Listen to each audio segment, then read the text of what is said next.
Estou aqui hoje, 1º de maio, para compartilhar aqui com vocês que o futuro foi cancelado.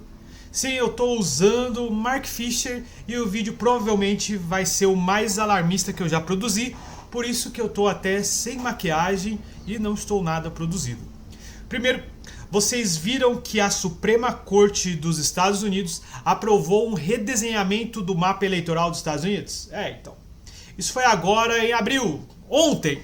A maioria conservadora aprovou por 6-3 a anulação do mapa eleitoral da Louisiana, argumentando que o antigo mapa se baseava excessivamente em critérios raciais para criar um segundo distrito eleitoral de maioria afro-americana.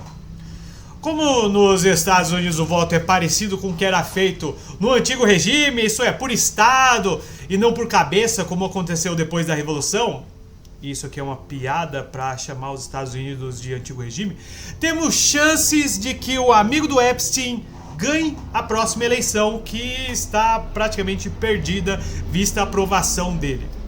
A próxima é que o Epstein-Nilson é um representante de um grupo encabeçado pelo Anticristo. Sim, às vezes eu fico com a impressão de que dá pra dizer isso de uma forma até meio literal. Mas vocês já ouviram falar do iluminismo das trevas? Então agora vamos falar do iluminismo das trevas. Cara, mas você tá usando o Wikipedia. Mano, você usa IA, cara. Cala a boca.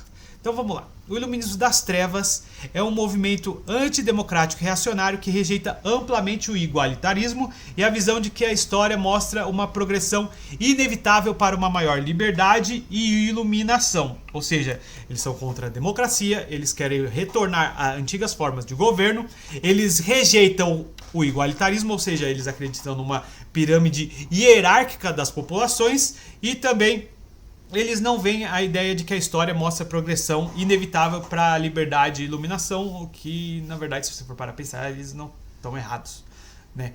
Vamos lá.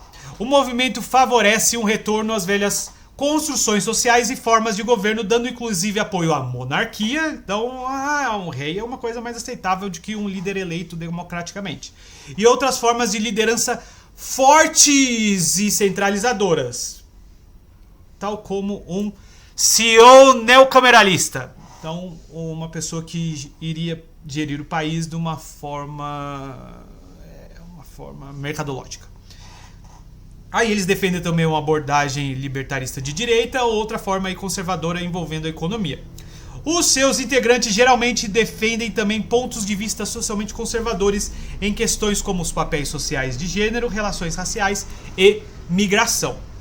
Então, é importante ter em vista esse tipo de pensamento, porque às vezes parece que ele é algo marginal, mas uma das pessoas que defendem isso é o Peter Thiel, que é um dos maiores bilionários do mundo. E o que ele fala?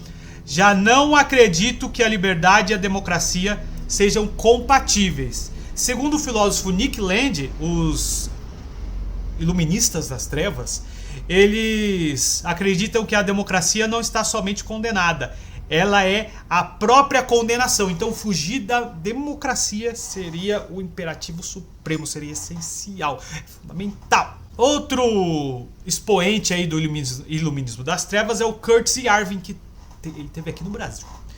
E ele defende o sistema prussiano do Frederico Guilherme I da Prússia, que é um sistema no qual uma empresa é dona do país, que é estruturada como uma sociedade por ações e gerenciada por um CEO com o objetivo de proporcionar o maior bem-estar. Não, é proporcionar o máximo de lucro possível.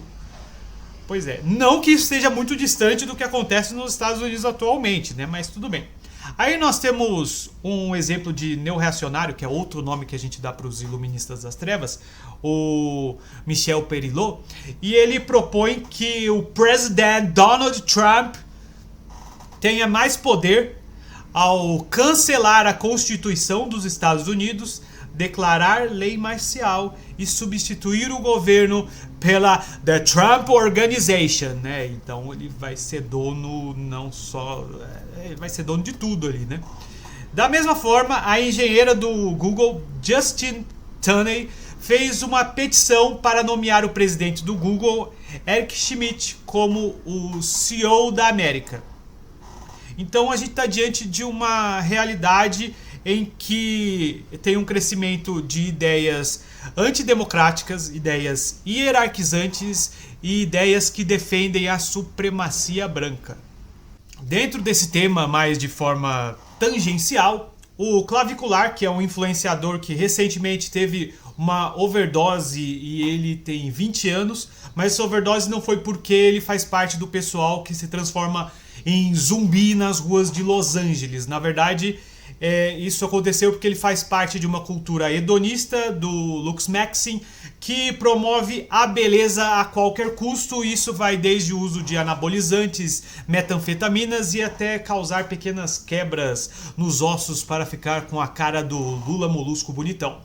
O lance é que esses caras estão embrenhados em culturas permeadas por ideias de hierarquização. Isso passa por gênero, colocando mulheres como inferiores, até raça, colocando qualquer um que não seja o homem branco, heterossexual padrão como inferior.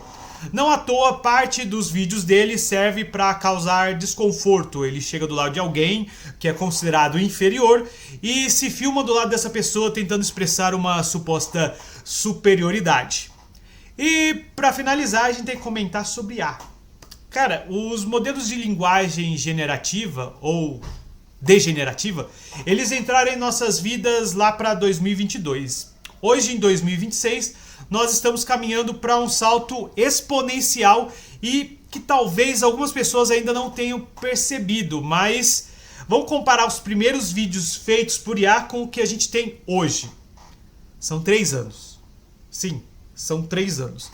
E a gente pode usar o passado para refletir isso. Por exemplo, o avião foi inventado em 1906 por Santos Dumont, já que catapulta pode fazer até pedra voar. E, bem, depois desses parênteses, o avião foi inventado em 1906. Em 1969 a gente já estava pisando na Lua. É isso, são só 63 anos que separam a primeira vez que o homem pôde voar de forma intencional, de forma organizada, até a gente estar colocando os pés na Lua. Então, num certo sentido, a gente chegou no limite aí do desenvolvimento das IAs, porque em matéria de texto, possivelmente a gente está alcançando aí um platô. E embora ela esteja cheia de vícios de linguagem e, cara, dá para perceber facilmente quando alguém está usando IA para escrever, ela precisa dar outro salto que perpassa a integração entre texto, imagem e vídeo.